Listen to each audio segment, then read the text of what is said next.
قبل ما اخد التليفون اللي معايا، في خبر النهارده تم تنقله، بس عشان حضراتكم تبقوا عارفين دايما لما بيكون خبر 100% بقول 100%، ده يزيد عن 75%. اللاعب رقم 5 بتاع سيراليون اسمه ايه بقى؟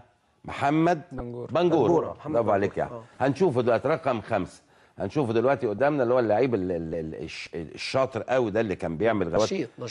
نشيط هو اللي جاب الجون 10، لكن اللعيب اللي كان عامل شغل جامد جدا محمد بنجورة رقم 5.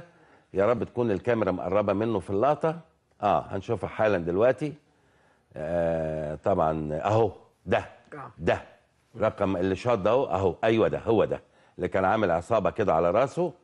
ترددت انباء قويه جدا النهارده ظهرا ان هو تواجد في النادي الاهلي، وربما وقع على استمارات او ربما على عقود. يعني هناك كلام قريب قوي قوي قوي انه تم يعني مخاطبه وده في النادي الاهلي النهارده، وربما يكون اهو رقم 5 ده يكون لاعبا في يناير القادم بعد رحيل فرانسيس وغدار. كويس. وفرانسيس بنسبه 100% ماشي. غدار الراجل ما اخدش فرصه، هيدوله ولا مش هيدوله الله اعلم، لكن في النهايه اتصور هذا اللاعب هو البديل.